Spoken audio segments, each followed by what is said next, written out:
Hey folks. Ooh, what is that echo? What is that echo? Folks hearing that echo?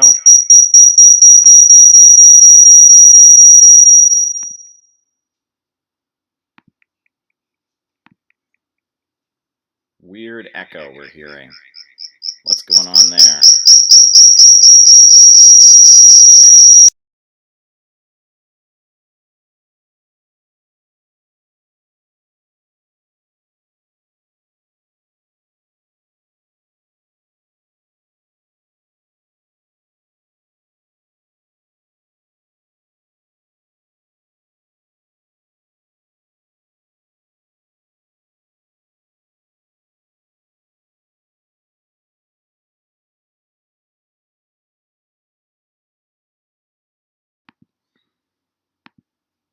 What's going on here? What about now? The audio any better? Now you can't hear anything. Oh dear, what's going on here? All right.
How about now?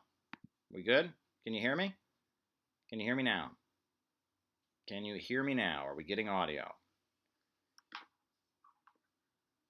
What about now? Audio. We good? Can you hear me? Can you hear me now? Can you hear me now? Are we getting audio? All right. I think we have audio. How about now? Audio. We good? Beautiful. Can you hear me? Beautiful. Excellent. All right, folks. So, here in Brooklyn, New York, Sunday evening, and we're here to talk about, so much going on in the world. I am very, very excited about this upcoming meeting between President Trump and the leader of the Democratic People's Republic of Korea. I'm very, very excited about it. I mean, this has never happened before. We have never had a U.S. head of state sit down with the leader of the Democratic People's Republic of Korea, acknowledge their right to exist, and recognize them as a country. Wouldn't it be great if there was a DPRK embassy that opened up in Washington, D.C., DPRK consulates in major cities? We started having trade with North Korea. I think that would be amazing. And I'm telling you this as somebody, I was just in Moscow for the World Conference for the Development of Parliamentism, very important conference. And both North and South Korea were represented. There was a delegate from the National Assembly of South Korea, an elected representative, and there was also 5 delegates from the Supreme People's Assembly of the Democratic People's Republic of Korea, North Korea, and I was able to meet with one of them. Amazing conversation. He was there at the reception. We talked. He spoke English very, very well. I obviously don't speak a word of Korean, but we had a very good chat. It was a great conversation, and he told me he was very optimistic. And so it was a great thing. I'm really excited about this upcoming meeting. Now we know that the leader of South Korea, when he slipped Kim Jong Un that flash drive, that computer flash drive. It had a whole plan for the economic development of North Korea, about how they could build the place up, start getting their coal mines, their state-run coal mining industry, selling coal on the international markets. I know there's the plan for the Iron Silk Road, or the Trans-Asian railway system that would go through from South Korea up into North Korea, through China, up through Russia, connecting them to Europe. I mean, there's a lot of exciting stuff. I mean, every time I go over to one of these conferences, if you look at the map, if you look at, where Russia is, if you look at where Beijing is, there's this whole vast amount of space. Well, all that territory has people living in it. And this is like a golden era for those people in Eurasia right now. I mean, they're building high-speed trains, they're getting running water and electricity. I mean, this is kind of a golden era on the Eurasian subcontinent. Very exciting stuff happening in that part of the world. And I think that bringing North Korea, ending the siege and the blockade against them, and allowing North Korea to be part of the global community can be part of really what some people are calling like the new renaissance that's happening in Eurasia. Very, very exciting stuff. So, on that note, I was just, I got back from Russia last week, and we had an excellent meeting of New York City Students for the Belt and Road. It was a great forum. I gave a presentation. Sander Hicks, who is running for the U.S. Congress in Manhattan, I believe it's the 12th district. He's running for the U.S. Congress. He was there. He gave a presentation. He's hoping that he's going to run on a platform of supporting the Belt and Road. And then also Jason Ross from the Schiller Institute also gave a presentation. It was a great event. And shout out to Miriam, Nick, Steve Gong, other folks who were there. A great meeting, packed room. I mean, we got this room, Magnet Theater, training space. It was packed full of people. It was a great event. I felt really great about the meeting that took place. And I mean, joining the Belt and Road would be very, very good for the United States. Someone's asking, what about Africa? Well, good question to ask. At this conference I was at in Moscow, we heard from the Speaker of the Parliament of Guinea, which is an African country, and he talked about how, Guinea has vast mineral resources. And Russia has been working with Guinea to develop their state-run industries and actually help Guinea to reach its goal of manufacturing its own aluminum. And that African country, despite being so wealthy in terms of mineral resources, has never had the ability to develop their own manufacturing. But Russia, China, the Eurasian Economic Union are working with Guinea to help develop. Also heard from a delegate from Burundi, and he talked about how, when civil war was going on and coups were happening, he basically said that Voice of America was trying to destabilize the country, and it was a very, very interesting conference, I got to say. Yes, more Americans need to know about the Belt and Road. And shout out to Dina Stryker, by the way. She's a writer. She writes for New Eastern Outlook magazine, and she actually just sent me her new book. I've got it right here. It's called Russia's Americans. I haven't had a chance to read it yet, but she sent me a copy of it.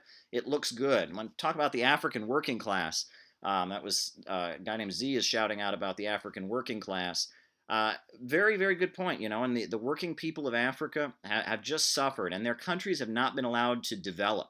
And they've been kept in a state of chronic poverty by Western capitalism and imperialism. But the idea of developing, a better standard of living for the African people and the African working class, I think that is absolutely necessary. And that this Wall Street Western imperialist model of development is just not going to let it happen. But the new Silk Road, the Eurasian Economic Union, these alternative models, the BRICS especially, which is based in South Africa partially, the BRICS Forum, I met some people from the BRICS Forum and the BRICS Journal. That all points to another way forward for the African continent. I mean, so I'm quite excited about it, but plenty to talk about on this live. One thing I wanted to talk about is, it's the year of 2018. And this is, it's been 200 years since the birth of Karl Marx, but it's also another interesting anniversary. This is the 200-year anniversary of the novel Frankenstein by Mary Shelley. If folks know the novel Frankenstein, very good piece of literature. 200 years old, they're still making movies about it. People are still reading it. It's it's an iconic piece of literature. And among Marxists, there's a lot of debate. A lot of Marxists despise that novel. They say, oh my goodness, it's anti-science, it's anti-progress. For those who may not be familiar with Frankenstein, basically what it is you have this scientist, Victor Frankenstein, And he goes and he decides he's going to make his own human being. And so he goes to graveyards and digs up bodies and is getting body parts and all of this. And he uses electricity and he creates his own human being in a laboratory. And this human being he creates, it's this great achievement of science. He thinks it's this huge breakthrough. But this human being he creates, he never cares for it. He never gives it any affection. And so this synthetically created human becomes a monster. And it's a horror story. There was Hollywood movies about it. It was just a really popular novel, a gothic horror novel. People call it the first work of science fiction. And a lot of people read it as saying, don't play God, science is bad. But if you look at the novel Frankenstein, I think it's about something different. I think she's talking about the Industrial Revolution. And I think she's talking about the fact that as science was progressing, and the means of production were advancing, and electric lights and all of that were coming into existence, that human beings were not being cared for, and that she was basically critiquing the progress that was taking place during the Industrial Revolution and saying that we were losing our humanity. And Marx was born the same year this novel came out, but in 1848 when Karl Marx writes the Communist Manifesto, he's alluding to the same kind of thing about capitalism making all these tremendous advances in human technology, but at the same time creating a class of people who exist only so long as they work and work only so long as they can make a profit for a capitalist, and that these advances were coming at the expense of our humanity. And I think that's what Mary Shelley was getting at. People want to read Mary Shelley as being anti-progressive, but who was her husband? The reason she's Mary Shelley, Percy Shelley, the poet, was very progressive, very revolutionary. That's who she was married to. And her mother, she was Mary Wollstonecraft Shelley. And Mary Wollstonecraft, her mother, was actually the author of the Declaration of the Rights of Women, one of the first, people to fight for women's rights. And I think that Mary Shelley's novel, which is just immortal, it's never going to die, I really do think that it was pointing to something progressive. It was an early critique of capitalism. That's what I think. But what do other folks think? Do people like Frankenstein or not? I don't know. But, the reason I'm bringing up Frankenstein is because I've discovered that talking about literature and talking about, films and movies, that's a way you can talk to people about politics. If you're like me, if you're one of those of us who are on here, you might be a little bit of a nerd. You love to read, your old Marx and Lenin and your economic theory and your history. But, with average folks, with people that are just going through life, they're not thinking about things in the same level. But if you can talk to folks about history and politics via talking to them about movies, you can have some really powerful conversations. At least that's what I've discovered. I've discovered that that's a very, very powerful way of interacting with people, is if you can talk to them about movies and art and literature. And I actually, there's one very popular work of American. It's a basically very popular story in the United States that I've discovered that is actually very, very effective in communicating with people. And people don't realize that it's deeply political. And I actually have it right here. Superman, right? Superman. People look at it and they say, well, this is just it's just a patriotic comic book thing, movies and all of that. Well, I wouldn't be so sure of that. Superman, first of all, what's his nickname? The Man of Steel. Well, what is Man of Steel in Russian, folks? Stalin. And when did that come out? Superman was created in 1939. And it was created, he's the Man of Steel. And, one of the first comics of Superman is you have a group of striking workers, miners, who are on strike, and their boss is conspiring against them, and Superman saves them from a catastrophic accident. Very, very exciting. Furthermore, during the Second World War, one of the main things that the radio program of Superman did was had Superman fight the Ku Klux Klan. I think they fictionalized their name. They called them the Knights of the Fiery Cross. But that was what he did, is he said that the KKK were fascists. They were disloyal and dividing the Americans in their fight against fascism. And Superman goes around, fighting the Klan. Superman, he almost kind of incarnates some of the beautiful aspects of the politics in that era, right? He's super powerful, but he's from the common person. He's from Smallville, Kansas. And he could be rich, he could be, take over the world with his superpowers, but he doesn't. He's just an ordinary guy. He works at a newspaper. He doesn't like violence. He sometimes has to be violent to fight the bad guys, but he hates violence. He's a peaceful guy. Superman really kind of incarnates some of the beautiful aspects of politics during the Second World War. It was so weird. I was watching, there's an old debate between Abby Hoffman and Jerry Rubin. Abby Hoffman was a 1960s radical. Jerry Rubin was a 1960s radical who in the 1980s became kind of a conservative or a yuppie. And if you watch the debate, one of the things that Jerry Rubin says is, oh, one good thing we did during the 1960s was we got rid of the World War II mentality. And when I heard that, my jaw dropped, because what was the World War II mentality? Right? The World War II mentality was aligning with the Soviet Union to defeat fascism. The World War II mentality was, this idea that racism was bad for the country, and Superman on the radio opposing the KKK. The World War II mentality was Roosevelt hiring the unemployed and having a huge tax rate on the rich to provide for working class Americans. I mean, there were a lot of good things, a lot of forward-looking, progressive aspects of the World War II mentality. So when this guy who's supposed to be the representative of radicalism and the left says his purpose was to, the best thing in the 1960s was they got rid of the World War II mentality, what's he really saying there? I know that there was another 1960s radical, one of the Weathermen. I guess in a speech he said that he wanted to appeal to the part of every kid that sympathized with Lex Luthor and hated Superman. But who's Lex Luthor? Lex Luthor, the villain in the Superman comics, he's a capitalist. He's a billionaire capitalist who owns some big corporation and is always trying to kill people so he can make money. So why would anyone who's a leftist or a revolutionary, why would they want to sympathize with Lex Luthor? And that kind of points to something about the 1960s cultural left, that in a way that they're not really in touch with the progressive and forward-looking ideals of so much of the left.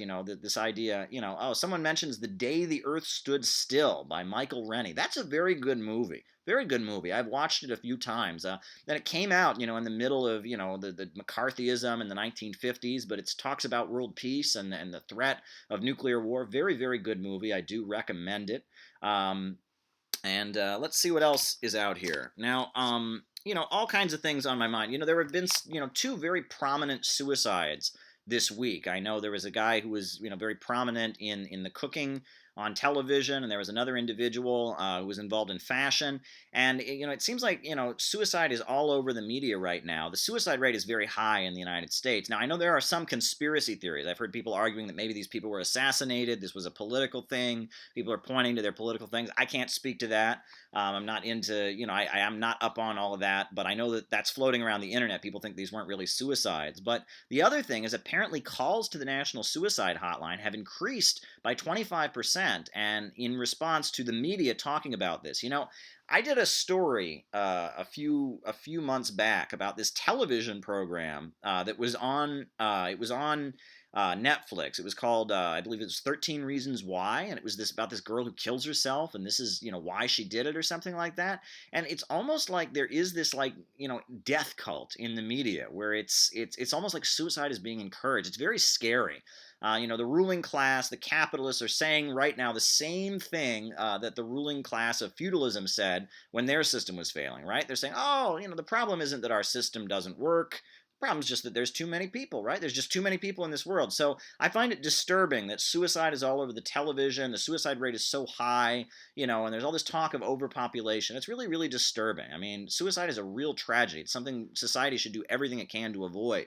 And, I think that probably, one effective way to prevent suicide would be to give people the economic opportunity, give people the opportunity to have meaningful lives, doing jobs that they feel good about and that contribute to society. Give people a workplace where they're comfortable, and they don't feel like they're getting kicked around or taken advantage of. I think what's going on, the epidemic of suicide is very disturbing. It says a lot of things about what's wrong with capitalism and the crisis that U.S. society is in. I mean, the theme that I selected for today is As Capitalism Crashes. And I think that, that capitalism is crashing all around us. A lot of strange things are happening in this world. But hey, so, there's all kinds of stuff to talk about here. Some greetings, comrades. All hail the Scarlet Banner. Why, thank you, James. I appreciate that. Hey, Caleb, what's your opinion of DeLeonism? That's interesting. Now, Daniel DeLeon was probably one of the biggest voices for socialism in U.S. history. Well, not I guess you could say Eugene Debs was probably more prominent than he was, but DeLeon was before Eugene Debs. Daniel DeLeon was a professor at Columbia University in the late 1800s. and he was a progressive, and he got fired from his job at Columbia University for endorsing Henry George, who was kind of a progressive reformer who was running for the mayor of New York City. And so Daniel DeLeon became the founder and the leader of the Socialist Labor Party of the United States. And they used to call them the DeLeonists or DeLeonites. And Daniel DeLeon, he was a very interesting figure. But his theories, he refers to himself as an impossibilist. That was the ideology, impossibilism. Like he argued that if signing a union contract was not good because that would make the capitalist system more stable. And he argued that you shouldn't fight for higher wages because if you fight for higher wages, that'll make capitalism more stable. It was kind of all or nothing. A viewpoint. He was, people characterize Daniel DeLeon as very ultra left. That's the category that he's often put in. But and it's funny because his party was started in, I believe, like 1881, 1882, something like that. The Socialist Labor Party was probably the first big Marxist party. In the United States, and I remember, I think they're pretty much defunct now, but I remember when I was first getting active way back in Cleveland when I was like a high school student. I went to an anti-war rally and I saw 2 or 3 very, very old men handing out The People, which was the newspaper of the Socialist Labor Party, and they were DeLeonites, they were Marxist DeLeonites, and it shows that some of these groups, they keep going. And industrial unionism, they didn't believe in the state. It was kind of more anarcho-syndicalist kind of stuff. One thing is, I know that People magazine, right? It's not called for some reason the way the masthead is written is because The People was actually trademarked by the Socialist Labor Party and still is. So it's like, instead of being People Weekly, it's like the Weekly People or something like that because of a trademark from the Socialist Labor Party.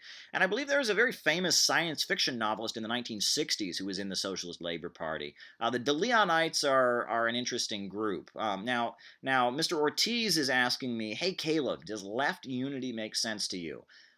Yes and no. I think that some level of, it's sad. You look at the left and everyone starts their own party and everyone's mad at everybody else. And I understand today on Facebook, there was some Facebook group where I was posting videos and they don't want me to post videos. And they're all, they had some big thread going on and on about, we don't like Caleb, he's a revisionist or a tanky or something like that. A lot of fighting, a lot of, infighting. And a lot of people look at this and say, oh, I wish all the groups were together. And that's one way of looking at it, but I think it's more complicated than that. What's going on with Bernie Sanders is very good, not because Bernie Sanders actually advocates socialism. His program is not actually a socialist program. His program is basically, more of a Rooseveltian welfare capitalist program. But the fact that so many young people are rallying around him, rejecting capitalism, the Democratic Party has split, there's this feeling that things were robbed by the Democratic Party, that's very exciting. And so I want unity with the young Sanders supporters, and I want to talk to them and win them to progressive politics. I don't agree with Bernie Sanders on a lot of issues, but at the same time, I feel like what he represents is a very, very important thing. So I do want left unity in that sense. But the idea that all of the little sects, the SWP and the CPUSA and the WWP and the RCP and the QWH and the XYZ and the 4th International and the 12th International and the 32nd International are all going to merge into one party. That ain't going to happen anytime soon. And furthermore, I don't think that those group, the far left, the people selling newspapers, they're not really going anyplace. They're not going to be the basis. So the idea that they'll all merge and just take off. No.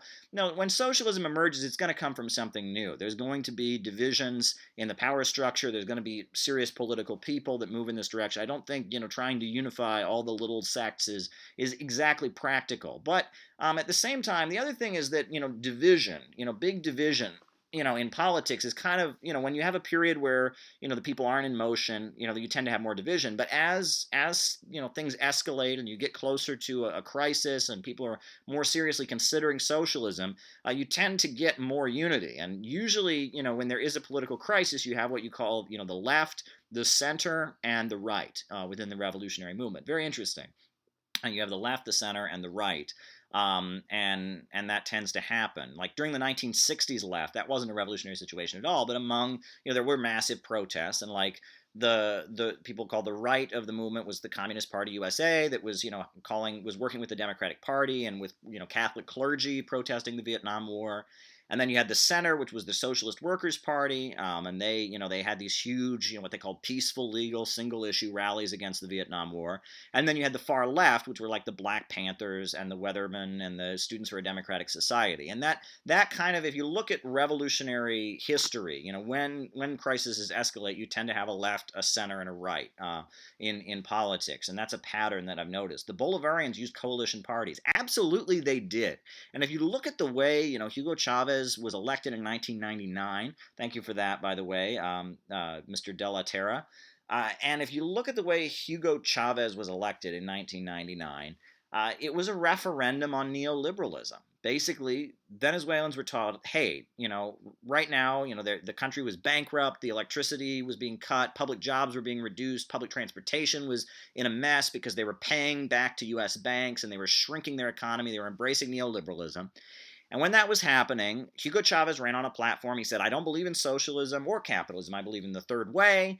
But, if you're against neoliberalism, you vote for Hugo Chavez. And if you like what's going on here with all the cuts and the neoliberalism and being in debt to banks, why, then you got to vote for the other guy. And people voted for Hugo Chavez in opposition to neoliberalism. And the communists voted for Hugo Chavez. A lot of very moderate folks voted for Hugo Chavez. And even a lot of the capitalists in Venezuela were big supporters of Hugo Chavez in 1999 because they didn't like neoliberalism and they didn't want to be pummeled by Wall Street American capitalism.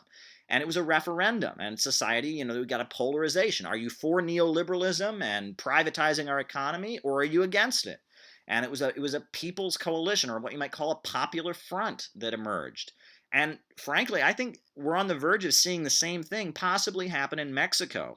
Coming up in July, Mexico is going to have an election. And, the guy who is the anti-neoliberal, anti-imperialist candidate in Mexico is a guy named Lopez Obrador, and he's been a big figure in Mexican politics, and he's anti-neoliberal. He's for Mexico against the domination by Wall Street in London.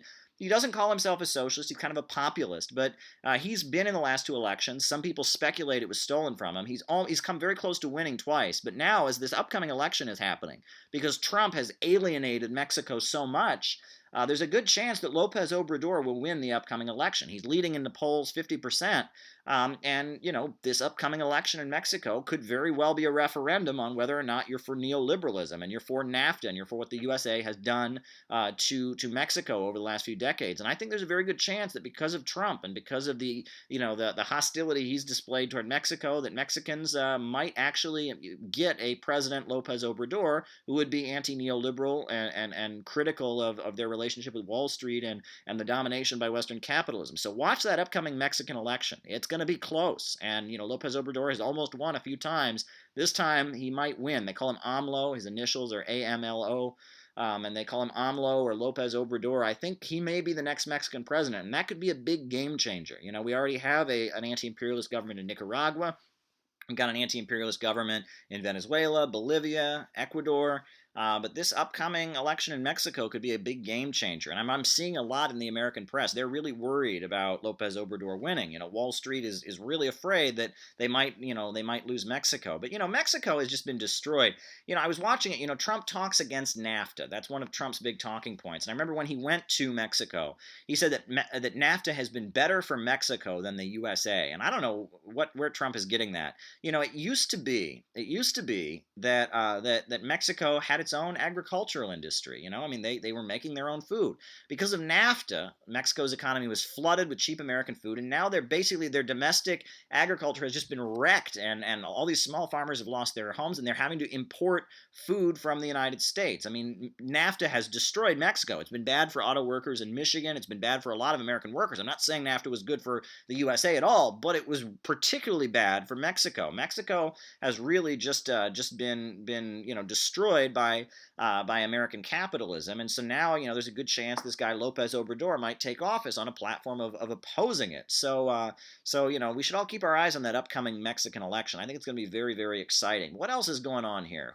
Who's going on here? People are talking about Gorbachev and that Simon Lawrenson. Thank you, by the way. Simon Lawrenson, I believe he started his own YouTube channel called Class War or something like that. I was able to have a chat with him. You folks should check it out.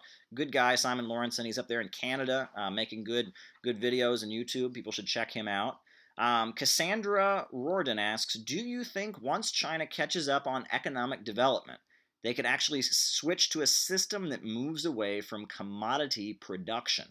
Well, I think that, in terms of when you talk about commodity production, I think you're referring to, making products in order to make profits. And, I think that the whole world eventually is moving away from that. I mean, that's the long term vision. We'd like to see a society with rational, with so much rational economic planning that, the products are created where people can just do what they want. And that's the long term vision of communism. But I think at this point, China, I'm sorry, China has a state controlled economy. The means of production function according to the Communist Party's vision. They don't function according to the profits of the rich. There are a lot of private companies that are making lots of money, but at the end of the day, they don't really have control. The government comes in and tells them what to do, and the government is the Communist Party. It's based in the communities. So I don't consider China to be a capitalist country, but you're right. There is a lot of private production that goes on, that takes place under the control of the state-controlled economy and of the Communist Party. It's part of their, socialism with Chinese characteristics and, Deng Xiaoping theory. But I think the whole world is moving in the direction of eventually, it'll be a long time, but I think the world is changing. That's a very good question you asked, Cassandra. And I think it points to the big question, which is people say, well, people point to a country and they say, how can it be socialist if it has a government? Well, socialism, so let's distinguish between socialism and communism. Karl Marx talked about communism as being like the ultimate goal, the long-term vision of a stateless, classless society achieved after huge amounts of material abundance, right? After technology had advanced so much that people could just kind of wake up in the morning and say, what do I feel like doing? And go do it. And, this is thousands of years in the future. That's communism. Socialism is society controlling the means of production. It's when the banks and the factories and the oil wells and the industries, when they no longer function according to profits, but function according to a rational plan based on what's good for society. Now, when the means of production are controlled by society and you no longer have preliminary transformation and the irrationality of the market, right? And that doesn't necessarily mean state ownership, mind you. Trump is right now in Singapore for that meeting with Kim Jong-un. In Singapore, there's a huge amount of state ownership. I mean, a lot of state ownership in Singapore, but it's state ownership to facilitate capitalism. In Singapore, you have 4 ruling families, and the government basically just, facilitates their monopoly. And production in Singapore is carried out according to profits. And so Singapore is very much state capitalism. Huge amount of state ownership, but it serves, to function for capital. The same with Saudi Arabia. Huge amount of state ownership in Saudi Arabia, but the state ownership basically functions to serve capital. However, if you look at China, there's a lot of private capitalism, a lot of private companies, but they're forced to do what the Communist Party says they should do. And the Communist Party frequently tells them to do things that are not in their economic interest. They don't really have economic freedom, and that there is a private market, but the economy itself is forced to serve society at large. So that's socialism.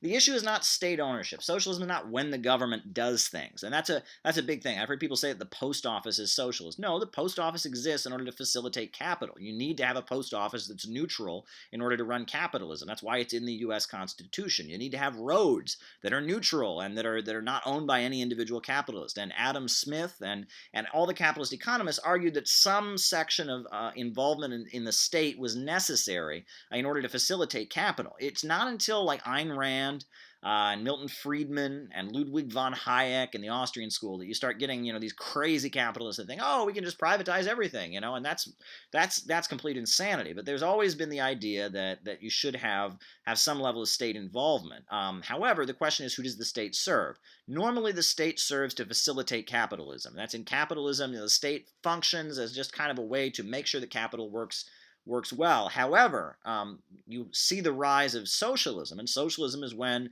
the state functions in order to control the means of production for the benefit of society, and that's a difference. And we need to be very, very clear on that difference.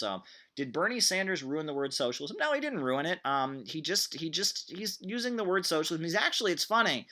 Because, the Tea Party and neoliberalism have basically, turned socialism into whenever if you're not an advocate of neoliberalism, if you don't believe that the government should play no role whatsoever, if you're not for privatizing everything, including the police and the military and the roads, if you're not a crazy libertarian free marketist, then you must be a socialist.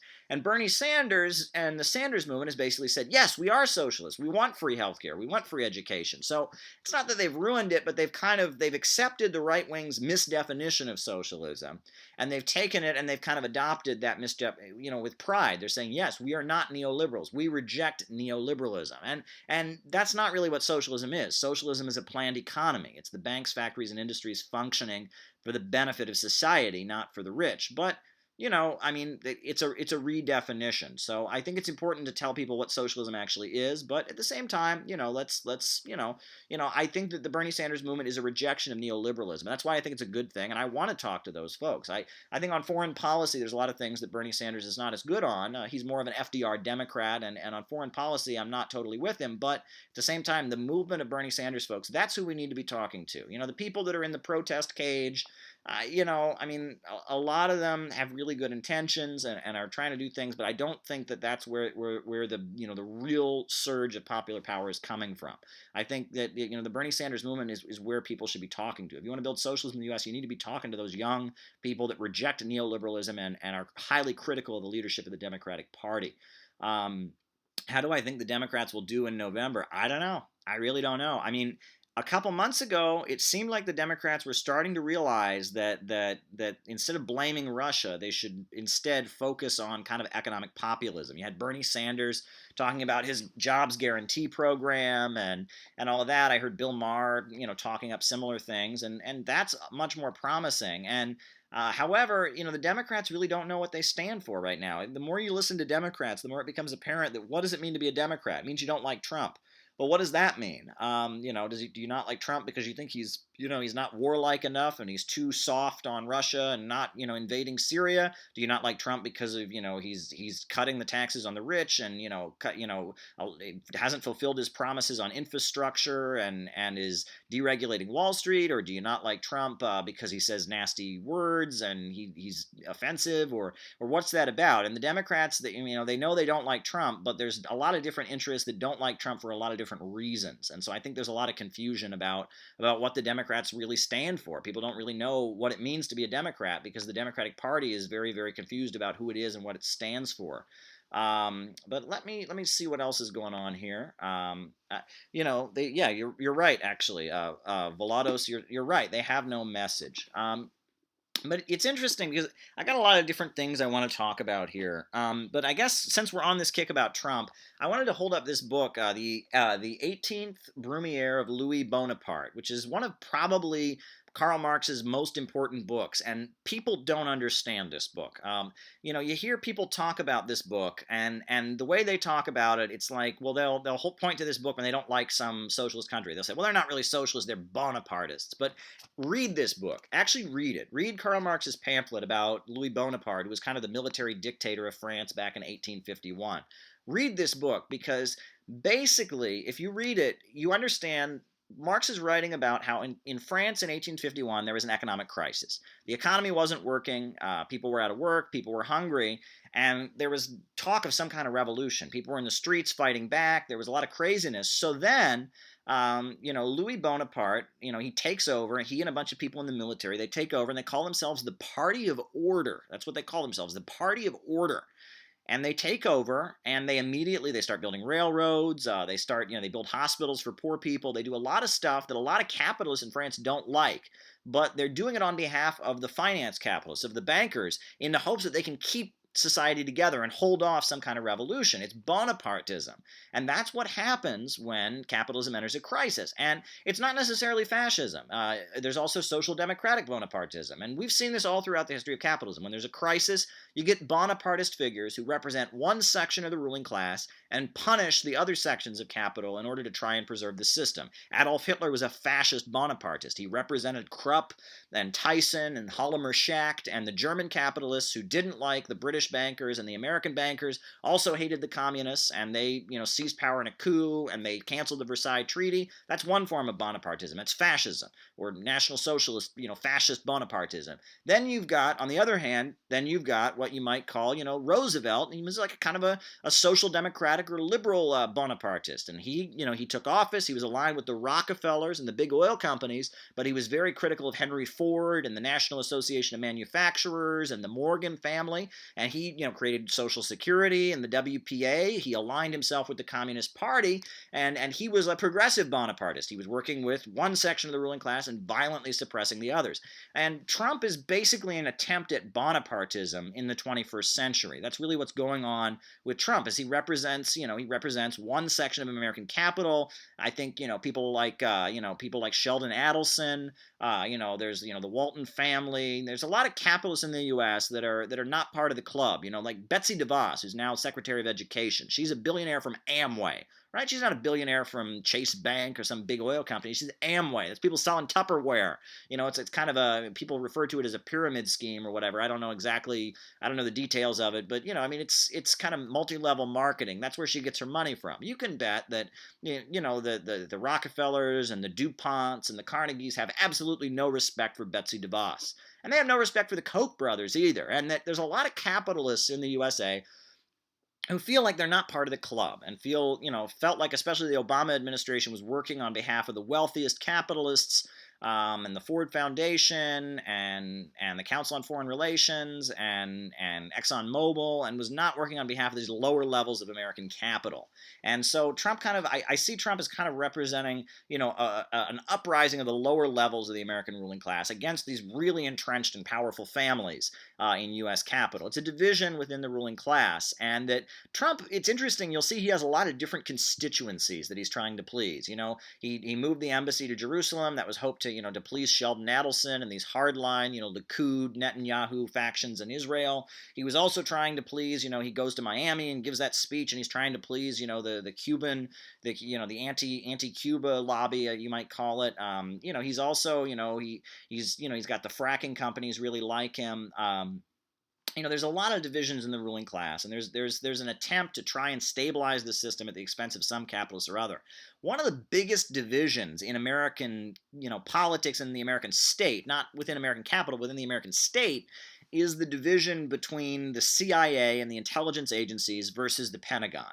And that division goes back really far. The Pentagon, those guys, they don't care if the rest of the world likes the USA. They really could care less how popular the United States is. They want peace through strength. They want shock and awe. They want the world to be terrified of the United States. But the CIA, these are people who went to Harvard and Yale, and they've been carefully studying the art of, being the PR agency, making the world like the United States. They're very careful, and they want to, do charity work around the world and make the USA just look like Mr. Nice Guy while they're maneuvering in the back room and assassinating people and staging coups and color revolutions. It's two very, very different approaches to foreign politics and foreign policy in the USA. So, that's an interesting division that we've seen. So there you go. What's going on here? Hey, Caleb, third worldism. I don't want to get into that too much today. Sorry, Simon. What else is going on? Lisa Hauserman. Hey, shout out. You're always on board. You're one of the biggest supporters here. And for some reason, I'm having a hard time she's talking to Simon Lawrenson about that YouTube channel he started. What else is going on here? Richard Wolff. I've met Richard Wolff a few times. I've had a few chats with him. He comes into the RT studio to do interviews for different shows. I know he was at New School University. I was hanging out there for a little while, with my friends Dakota and Dylan and others. And Richard Wolff is a brilliant, brilliant economist. He really understands economics and how things work. I guess my only difference with Richard Wolff is he talks a lot about like workplaces and worker co-ops, and his whole thing is that workers ought to own their co-ops, and I see that as being a little more in line with syndicalist thinking. Whereas I think we need, the banks, factories, and industries to be functioning according to a central plan of society, and that, but worker co-ops are good. I'm not against worker co-ops, and he's doing democracy at work, which I think is an interesting thing. But, I view it as more of a struggle for a planned economy to serve working people and working families. It's a struggle to dismantle, the system of imperialism where, bankers in London and Wall Street dominate the world economy and keep the world poor so that they can stay rich. That's kind of how I see things. But, Richard Wolff's a great guy.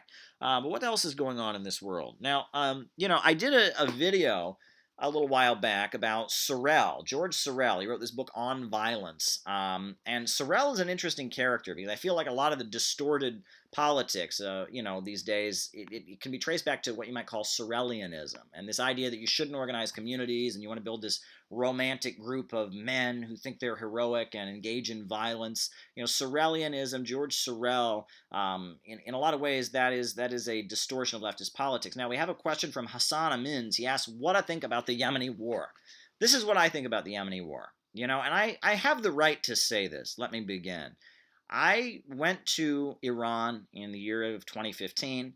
I got on a ship, a rescue ship, with the Red Crescent Society, the UN-chartered health organization from the Islamic Republic of Iran, and we tried to deliver humanitarian aid to the people of Yemen. Our ship was full of food and medical supplies. We tried to get to Yemen.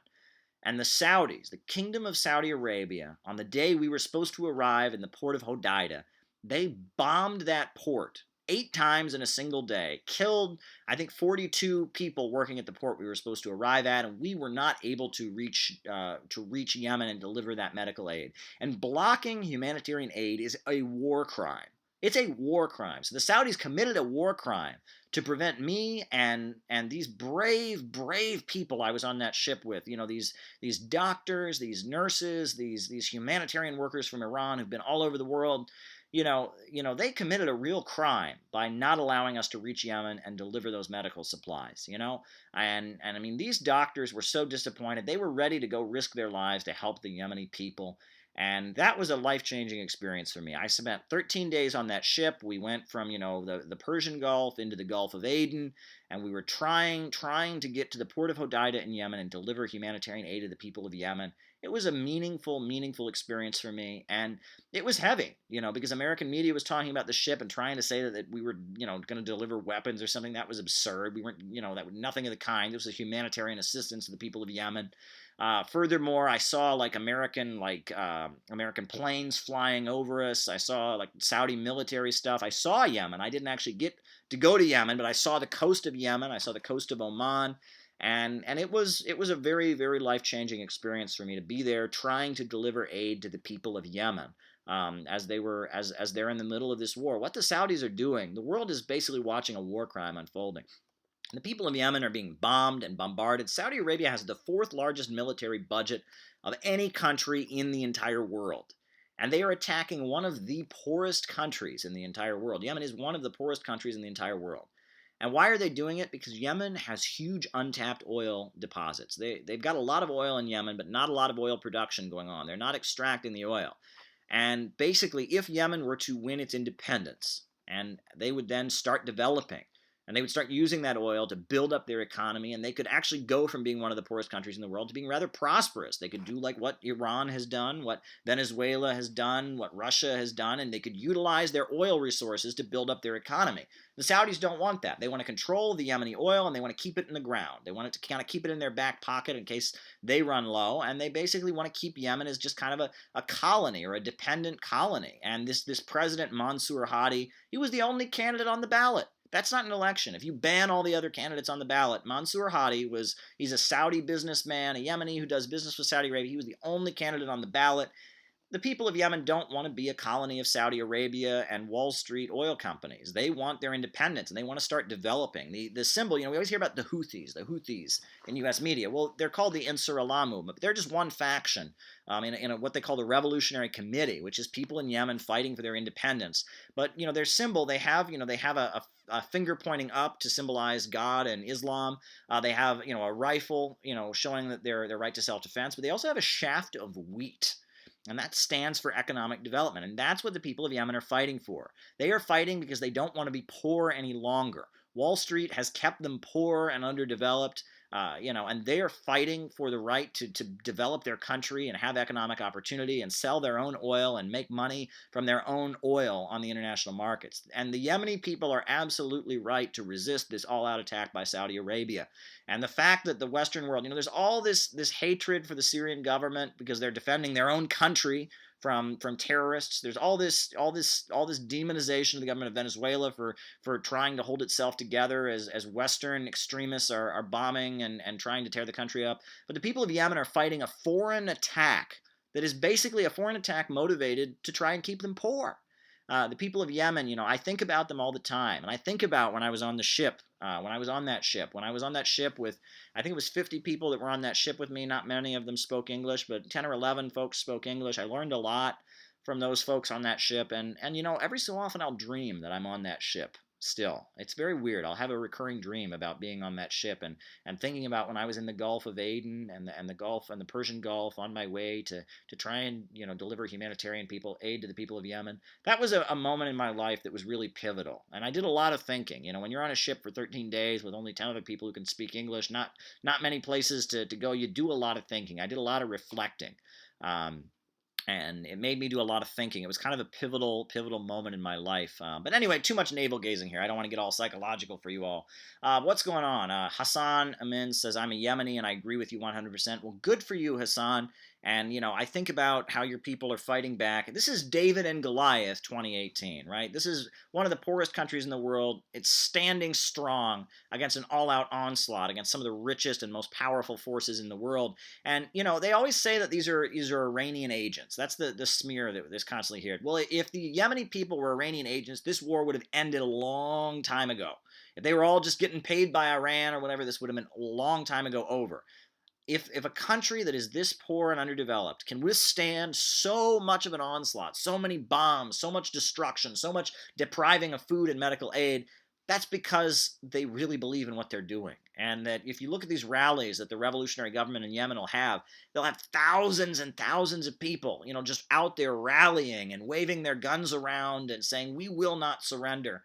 I mean, this is one of the poorest countries in the world fighting to defend itself and fighting for its economic independence. And the people of Yemen absolutely, this is about them. This isn't about Iran.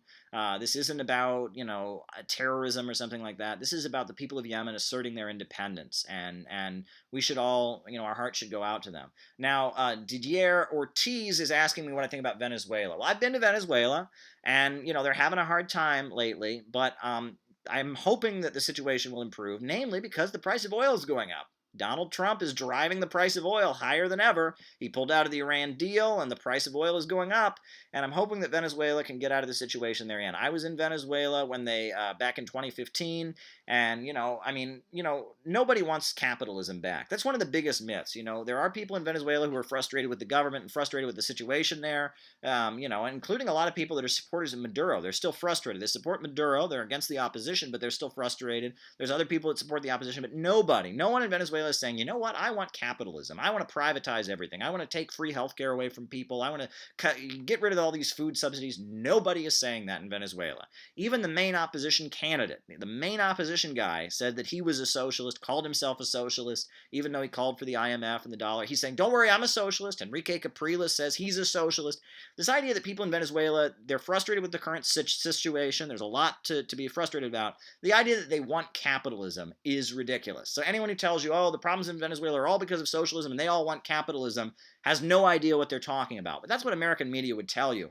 The other interesting thing is that, there's another country in South America that's having big problems right now, economic problems. That's Brazil. And Brazil is having huge economic problems right now. Food isn't being delivered. They just had a truckers strike there, and the Financial Times was calling it an apocalypse, basically. And that's because of capitalism, because they have a president in Brazil right now who is full of neoliberalism, and he's privatizing, and he's trying to dismantle Petrobras, the state-run oil company, and he's working with Western banks, and he's trying to dismantle all their social programs and implement the Milton Friedman neoliberal program, and Brazil is just in a wreck. So if you think, if you think capitalism is the answer, Brazil is embracing capitalism under Michel Temer is the least popular president they've ever had. Less than a 1% approval rating. 1% approval rating. I mean, I don't know how you get a 1% approval rating. That's like, the only people in the country that like him are his wife and kids. Everyone else hates the guy. I mean, Michel Temer, who I met, is the least popular president in Brazil, and he's implementing free market capitalism and wrecking Brazil. One of the strongest economies in South America is being wrecked by capitalism. You never hear about it. Venezuela is having a hard time. The oil markets are down. They've had some political problems. They got sabotaged. The fact they have to import all their food. They don't have much domestic food manufacturing, and they're being messed with. Venezuela's having some issues, but blaming socialism for that is just it's just fantasy. It's part of the way the right wing does it. And of course, do they ever blame socialism for making China the second largest economy in the world? Do they ever blame socialism for defeating the Nazis? Do they ever blame socialism for inventing space travel and being the first country in outer space? Of course not. Socialism has had so many huge achievements throughout world history. We never hear about it. But if there's a famine, if there's ever any famine, if there's ever any hardship, it's socialism's fault. That's the narrative these people run. So you can't take these people seriously. And it's sad that this stuff passes. I mean, you listen to this creep Jordan Peterson. He's out there and he's on saying no one should ever read Karl Marx because of something Stalin did. That's ridiculous. Even if you accept, which there's a lot of disagreement about the history of the Soviet Union and what role Stalin played. But even that aside, the idea that one should never read Karl Marx, probably one of the most, if not the most influential thinker of all time, just because of something Stalin did, that's just shows pure ignorance. There's a lot of ignorance in U.S. society, sadly, but we got to be patient. There was an old organizer I used to work with, a political organizer, who told me, it's the only working class we got, Caleb. It's the only working class we got, and that's the truth. We need to learn to patiently explain to our coworkers and people we know and our classmates. We need to learn to patiently explain to these folks what's going on in the world. Because, it's not just, around the world that people are suffering because of capitalism. It's here in the USA. Our standard of living is dropping. Things are getting worse, and it's because of capitalism. So we need to learn to patiently explain to the people in our lives why capitalism is not going on and going well, and why capitalism is destroying their lives. Marx predicted the capitalist decline, says Velados. Absolutely. Marx predicted, he showed that under capitalism, the billionaire owners of the means of production and the factories are constantly trying to figure out how to make production more efficient. They're advancing technology. But in order to advance technology, what do they have to do? They have to, the result of advancing technology is hiring fewer workers, replacing workers with machines, lowering the wages of the workers that are there, making them more easy to replace, de-skilling the jobs, and the result is poverty. Under capitalism, the capitalists are always driving to produce more and more and more stuff and hire fewer and fewer people to do it, and the result is pretty soon people can't buy back the products. Overproduction. That's what capitalism leads to. It's irrational. And that the only way that can be resolved is for society, for people like you and me, to take control of the means of production and operate them for rational planning, to have a planned economy to serve the people. That's the way out of all this madness. And that's what Marx said, and it's proved itself to be pretty correctly. By taking control of their economies, Russia and China turned themselves into world superpowers. That's what they did. Meanwhile, capitalism has kept the third world in a state of chronic poverty, and it's driving down the standard of living of people in the first world. So there you go. I mean, people should be reading Karl Marx, and they should look into it. And it's being led by a party basing itself on the teachings of Karl Marx that China has become a world superpower and raised millions, 700 million people to be precise, out of poverty. So this idea that Marx has been discredited, let's get past that. Comfortable white middle-class suburbanites benefit from capitalism and imperialism, so they'd rather vote Republican. Well, Mr. Alive Inside, I don't know your actual name. I sympathize with you. I didn't grow up in the suburbs. I actually grew up in a rural area. I grew up in a very small town. And at the time, the Iraq War was happening, and the people in my town were so supportive of it. And they told me, if you don't support this war, you need to go move to some other country. And these were working class folks. A lot of them worked at a jelly factory, and there was different working class facilities. There was like a company that made auto parts. These were people working in factories in my town. They loved the war. They loved George W. Bush, and they were super patriotic. I was against what was happening, and I felt very much the way you feel, Mr. Alive Inside, at that time. And I actually really, believed a lot of this stuff, the third worldist narrative, this idea that, the working people in the USA are too bought off. And I was angry. I was very angry at that age. And I embraced kind of that new left thinking that's very common, in response to that attitude. But a lot has happened since then. Go to the suburban, communities throughout the USA right now, you'll see all these homes have been foreclosed and people's jobs have gone away and the standard of living has declined. The factories have closed down. Young people, the next generation in those suburbs, is desperately trying to find work. And their parents are saying, what's wrong with these millennials, these losers? We didn't even have a high school degree and we were working in a factory making $20 an hour. And these kids, what's wrong with them? They've got student debt and, 2 degrees and they still can't get a job. And there's a lot is happening in middle America. And I don't think that's why, comfortable white suburbanites, voted for Republicans, because Donald Trump did not present himself in the last election as if he was an advocate of the status quo. He said, I'm going to stop meddling in countries around the world. He said, I'm going to focus on the USA. And he made kind of a populist appeal. And he said, the economy works for somebody else. I'm not for Trump. Trump is anti-immigrant. He's a bigot. Trump is supporting the police state and the vicious repression of African Americans. I'm not for Trump, but I'm telling you that middle America isn't what it used to be. There was a time in the USA, if you walked around and you said, hey, these wars are wrong, and somebody else, the economy functions to serve the rich and not the average Americans. There's a time that if you talked that way, the response that 90% of Americans would give you, they would say to you, if you think that, why don't you move to some other country? Because America is the greatest country in the world, and these wars are just for freedom. I remember those days. That's not how it is. Get out of your house, get out of your apartment, get out of your wherever you're living. Go and talk to people. Go to talk to average Americans. They are against these wars now. They're against these wars. They feel like the economy is rigged for Wall Street. Americans are angry, and they have populist anti-establishment sentiments more than ever before in my lifetime.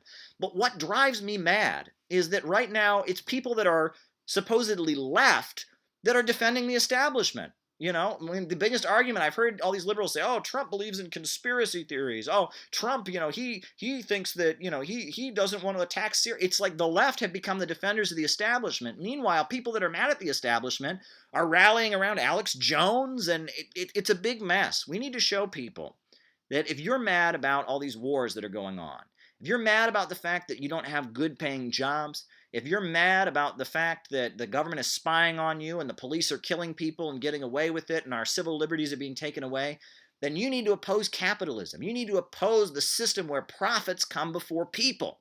That's what we need to tell people. And that message just isn't out there. The left is rallying to defend the political establishment and accusing people who don't like it of being awful and transphobic or something like that. Meanwhile, the right is promoting this bigotry and just basically telling people, oh, if you're mad, you should hate immigrants and you should support the police and want them to beat up African Americans more. It's a mess. It's a big mess that we're in. But someone's asking me, are you in any communist party? I am not. I'm politically independent at this point. For many years, I was a member of a communist organization, but now I'm very, very independent. But, I keep getting contacted by people. I continue to get contacted by young people who say, Caleb, I watched one of your Facebook Lives. I watched one of your videos, and I think that you're brilliant. I think that you're right. You said what I'm afraid to say. You explained it to me. I keep meeting with people there. I mean, it's like every day practically I get another email or a Facebook message from somebody somewhere in Arkansas or Mississippi or Ohio or Pennsylvania or Southern California or Oregon. Someone's always reaching out to me and saying, thank you for doing what you're doing, Caleb. And it's really interesting. You and me, I'm talking to those of you who are watching this right now.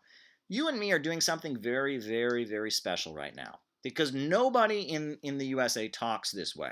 The way you and I are talking right now is really, really unique. Because, in far left circles, they don't talk this way. They certainly aren't talking this way in the far right. But we know what the problem is. We know the problem is capitalism. The problem is a society organized to make profits. And we know that this is a global system. It's not just American capitalism that's the problem. It's, Wall Street and London controlling the world, one global financial empire. You and I know that.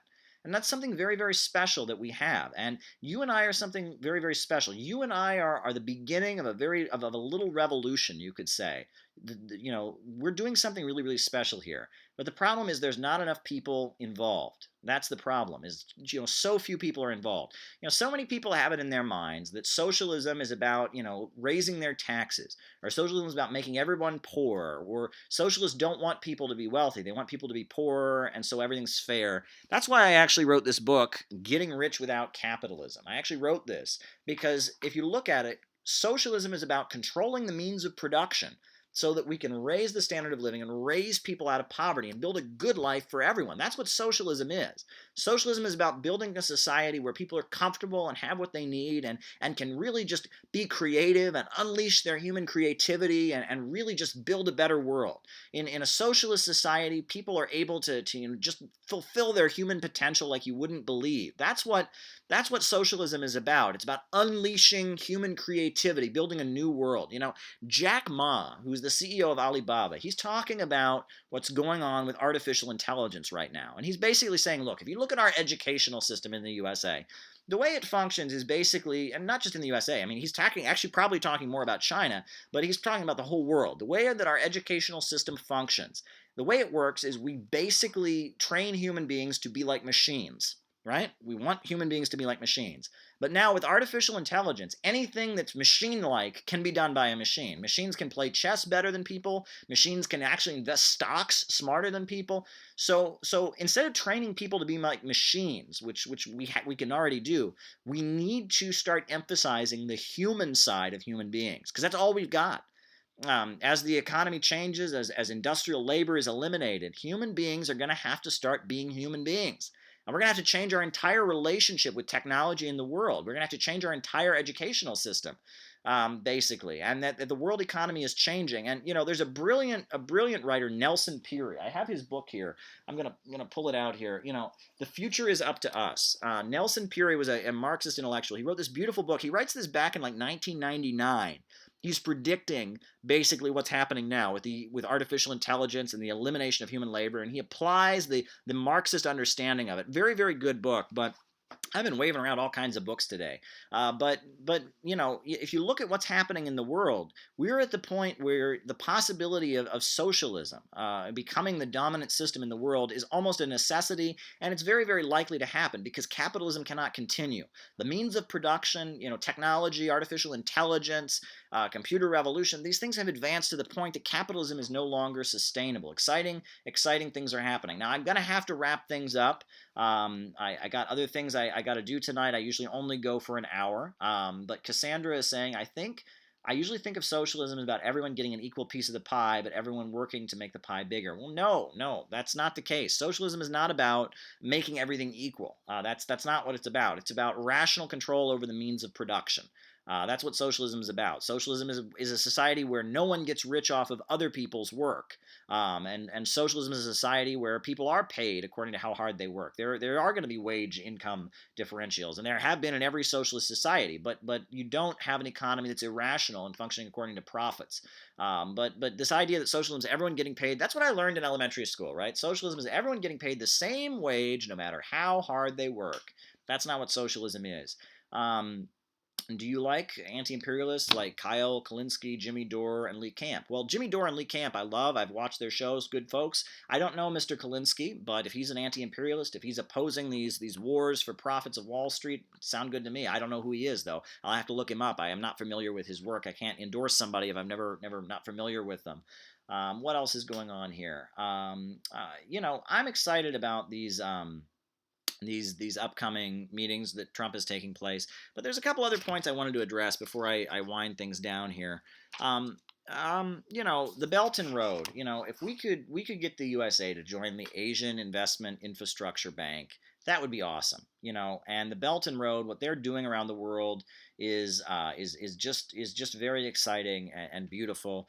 The other thing I wanted to comment on is that I feel like I had raised Superman here, and I talked about Superman and how this is a story that really just hits home with people. It speaks to something bold, and that Superman I think, if you look at who he is as somebody who's fighting for justice, he calls it truth, justice in the American way, somebody who, is from humble origins, somebody who's not out to be famous, but actually, has a secret identity, somebody who hates violence and wants to fight for peace.